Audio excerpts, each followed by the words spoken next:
Amis internautes, bonjour et merci de nous suivre sur votre chaîne YouTube Casamance Actu TV. N'oubliez pas de vous abonner et d'activer la cloche de notification pour regarder toutes nos vidéos. Dans cette vidéo, nous allons parler de culture, plus précisément la culture mandingue. Pour en parler, nous recevons M. Lula Soumaré, un homme de culture et historien. Bonjour M. Lula. Bonjour Boubacar. Voilà, aujourd'hui nous allons parler de la culture mandingue. Avant cela, je vais vous laisser vous présenter et dire nos amis internautes qui est Lula Soumaré.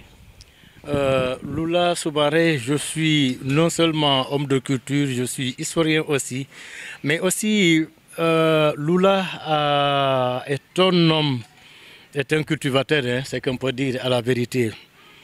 Depuis ma naissance au village de Senghor-Baïnon, que pour ceux qui connaissent Senghor, se trouve dans la région de Sédhiou, tout à fait au sud de la région, vers la Guinée-Bissau, à 28 km de la frontière. Lula est devenu aussi homme de presse au groupe Média du Sud. Je suis avec mon ami, vous avez fait votre formation de cette station, n'est-ce pas Boubacar? Voilà, merci beaucoup. Voilà Lula. Voilà donc Lula Soumaré, nous allons parler de la culture mandingue aujourd'hui. Si on parle de culture mandingue, qu'est-ce qu'on peut retenir de cette culture? Bon, la grande école des terroirs, ce qui s'appelle la grande circoncision Mandinka avec le Kankourang, l'initiative est venue de nos ancêtres. À l'époque, c'était la petite circoncision que n'amènent les enfants d'abord à la petite circoncision pour les apprendre un tout petit peu ce qui est l'homme. Et après avoir mûri la science de l'information, on a trouvé nécessaire qu'il faut les amener à la grande circoncision avec un certain âge, à partir de 18 ans, voire 15 ans, voire 30 ans, jusqu'à 35 ans. Là, en ce moment, l'enfant atteint la maturité. Parce qu'il devait y aller d'abord à la vérité, voir les autres.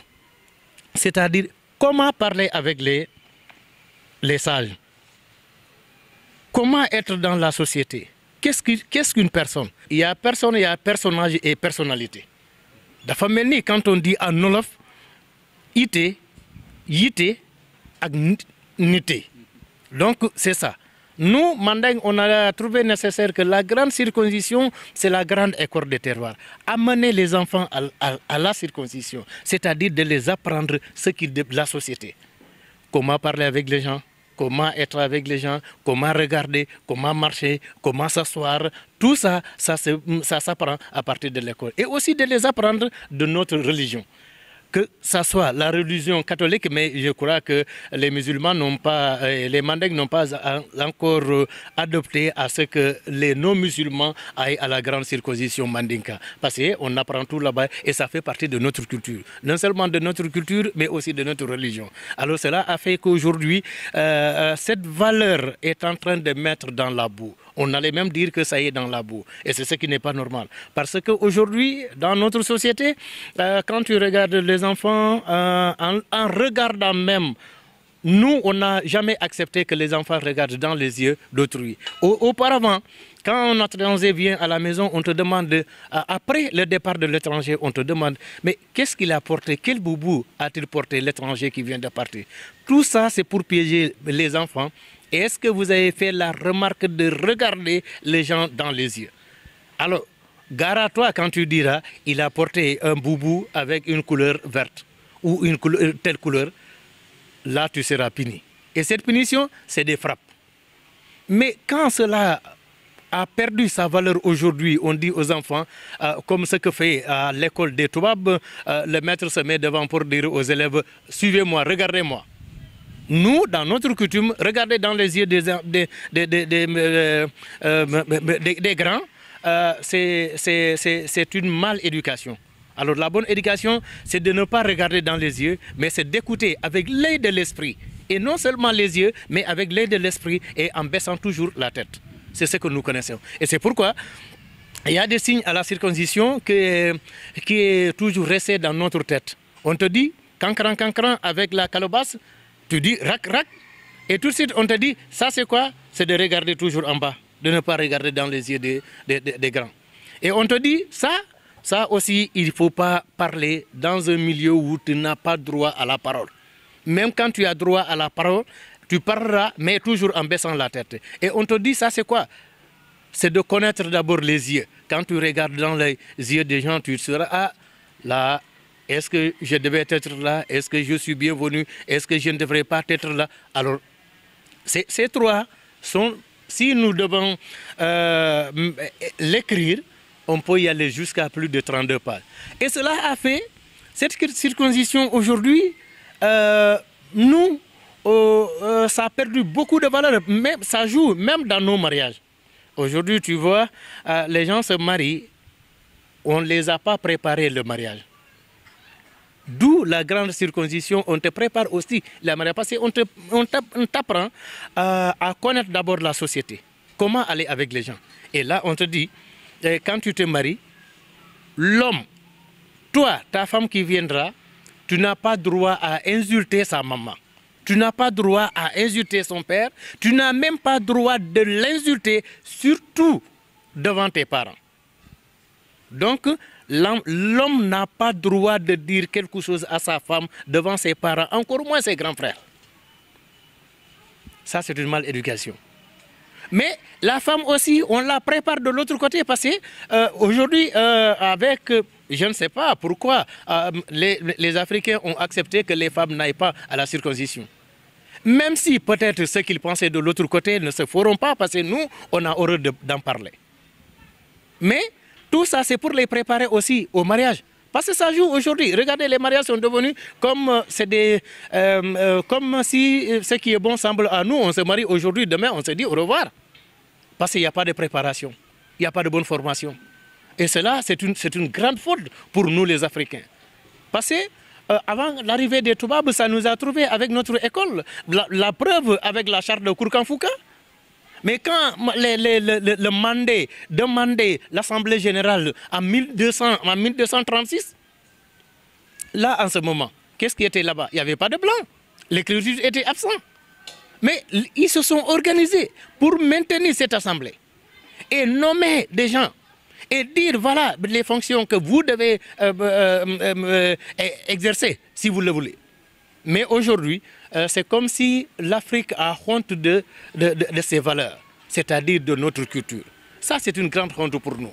Alors nous, allons à l'école des Toubabs, oui, allez apprendre ce que peut-être nous n'avons pas compris chez les Toubabs, mais quand on a compris, revenons dans notre africanisme. Ça, c'est très important. Revenir dans notre africanisme, c'est-à-dire de reprendre nos valeurs en bandoulière pour que plus rien ne soit comme avant. Ça, c'est une grande honte. Vous avez parlé tantôt de l'éducation modèle qui enfreint aujourd'hui l'éducation ancienne ou l'éducation traditionnelle. Comment faire aujourd'hui pour coupler ces deux éducations pour maintenir la société africaine dans sa meilleure forme? À moins qu'on soit indépendant. Comment être indépendant? Pour être indépendant, il faut que l'Afrique soit dans la main des Africains. Parce que les Africains sont devenus des esclaves et l'esclavage continue jusqu'ici. Ce qui a fait qu'aujourd'hui, notre valeur est en train de se mettre dans la boue. Et ils sont en train de nous donner la modernisation. La modernisation, ça va de choix avec notre culture. Je l'ai dit, notre école des terroirs, cela n'empêche pas d'aller à l'école des Toubabs.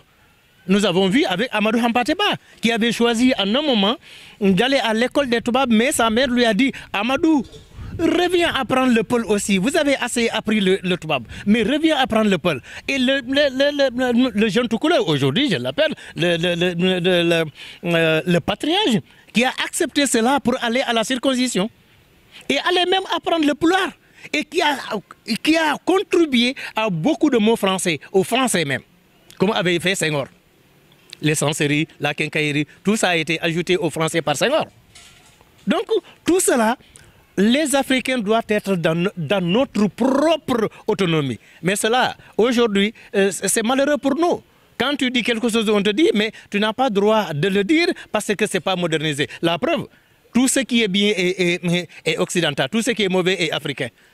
Hein? La mer Noire, la caisse noire, c'est comme si c'est cela qui nous empêche d'avancer. Pourquoi? Tout ce qui est mauvais est africain. Nous c'est pourquoi nous ne sommes pas indépendants. Mais si nous sommes indépendants pour aller à l'école des Toubabs, pourquoi pas? Parce que ce que nous apprenons à l'école des terroirs, mais c'est ce que nous voyons aussi à l'école des Blancs. Quand bien qu'ils nous font des esclaves, nous avons accepté cela, indépendamment de notre volonté. Mais nous, aujourd'hui, nous avons compris qu'aller à l'école des Toubabs, c'est d'aller comprendre la boîte secrète des Toubabs, mais que nous restons dans notre africanisme. C'est important. Parce que nous, quand la femme vient en mariage, on te dit tu n'as pas droit de frapper ta femme. On a imposé droit de l'homme, droit de la femme, droit de l'enfant. Mais le devoir de la femme, on ne l'a pas dit. Le devoir de l'enfant, ça n'a pas été dit. Et nous, à l'école des terroirs, on apprend tout cela à l'enfant. C'est pourquoi quand la femme va au mariage aussi, on te dit, tout ce que tu laisseras ici, c'est ce que tu trouves de l'autre côté. Comme nous l'avons dit en Wolof, donc fi bay fi ndey bay fi ay mag lol ngay fay fek sa jëkkër yaayam sa yaay la papam sa papa la, c'est-à-dire la mère de ton mari c'est ta maman, le père de ton mari c'est ton père, les grands frères la même chose, les sœurs la même chose. On t'apprend les deux côtés. C'est pourquoi l'école des terroirs est très importante chez les hommes comme chez les femmes. Mais si on t'apprend tout cela, quand tu viens en mariage, mais tu es à l'aise.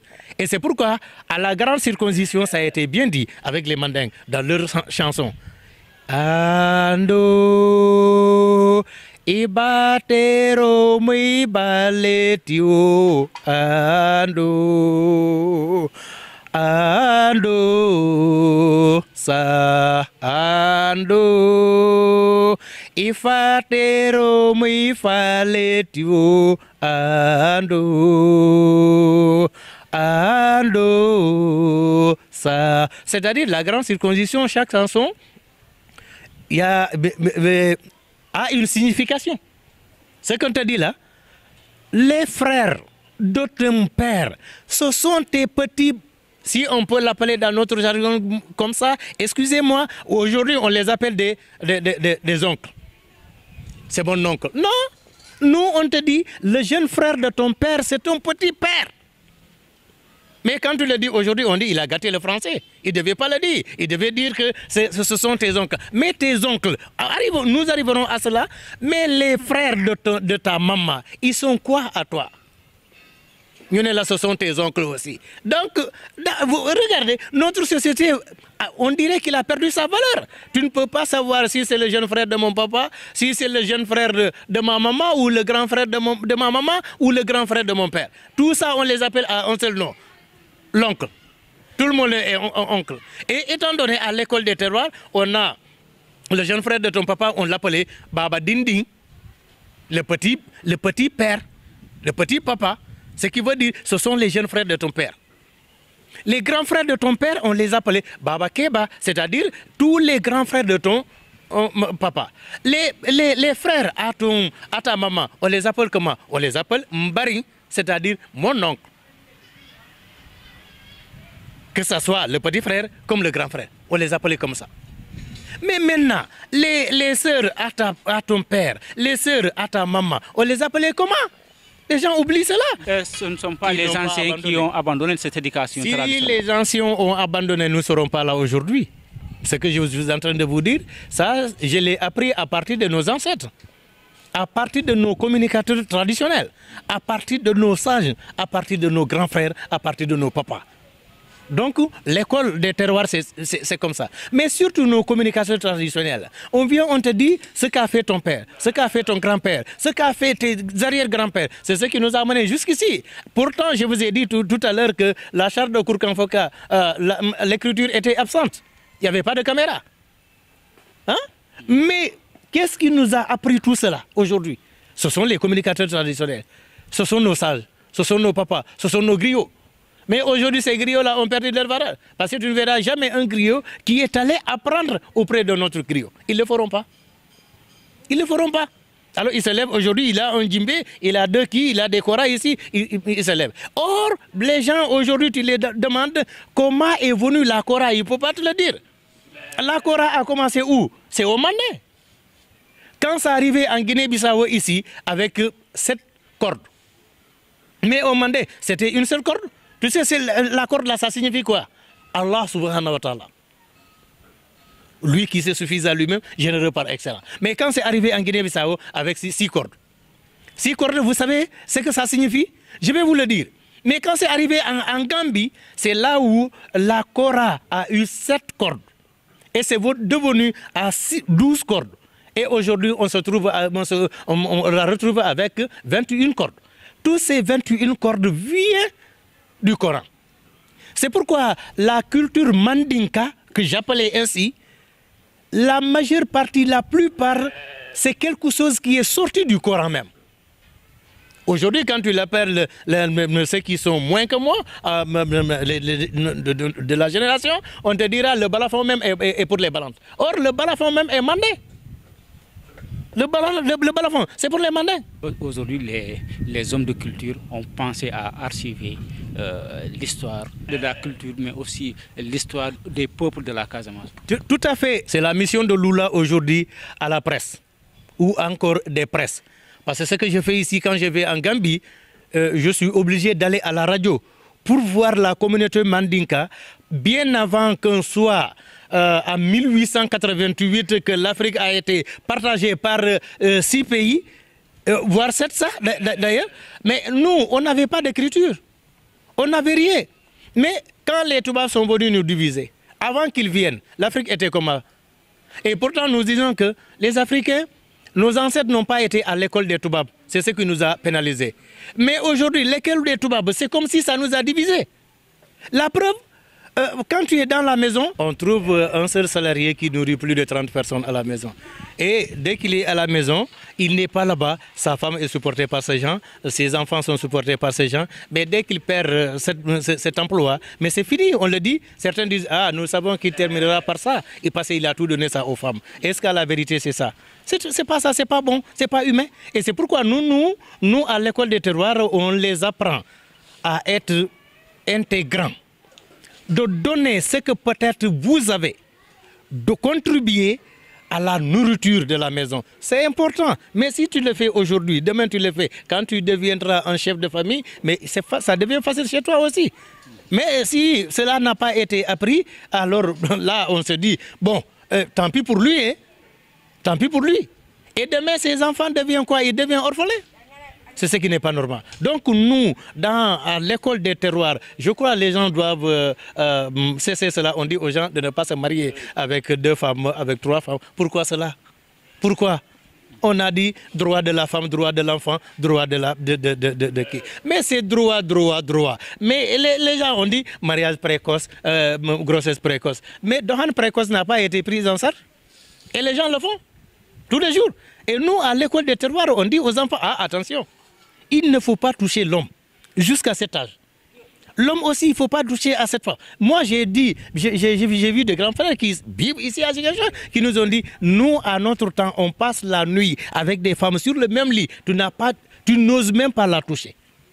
Mais aujourd'hui, c'est le contraire. Tout ce que nous faisons dans la chambre, les enfants sont en train de regarder ça. Les enfants de 2 ans, aujourd'hui, l'enfant là, tu le demandes, qu'est-ce que ton père et ta maman faisaient sur le lit? Ils te le montreront. D'ailleurs, il faut voir quand ils jouaient, leur action, tu sens nettement que cet enfant-là, il a appris quelque chose sur ses parents. Et nous, à l'époque, quand le Mouskounda, la grande chambre, qu'on l'appelait Bumba, les femmes qui viennent en mariage, dès que tu as l'enfant, c'est là où tu restes pendant 2 ans. Au bout de 2 ans, et tu commences à venir voir ton mari dans sa chambre. Et durant ces 2 ans, tu n'as pas droit de rester dans la chambre que ton mari te trouve là-bas. Non, tu prépares tout. Après, au-delà de 10 heures, tu commences à préparer la chambre, tu mets de l'eau dans les canaris, tu le prépares à venir. Dès qu'il vient, il n'a même pas besoin de toi, parce qu'il n'ose pas. Ça, c'est une loi qui est dans nos familles, et une loi sévère. Parce que dès qu'on trouve la femme dans ta chambre, il y a une sanction. Aujourd'hui, on a perdu cette valeur. Et quand tu mets l'eau là-bas, au bout de 2 ans, tu commences à fréquenter ton mari. Mais pour ça, tu vas laisser ton mari, et ton enfant, ton bébé, ton enfant qui a grandi maintenant. Parce qu'au bout de 2 ans, il devient grand. Il passe la nuit avec sa grand-mère.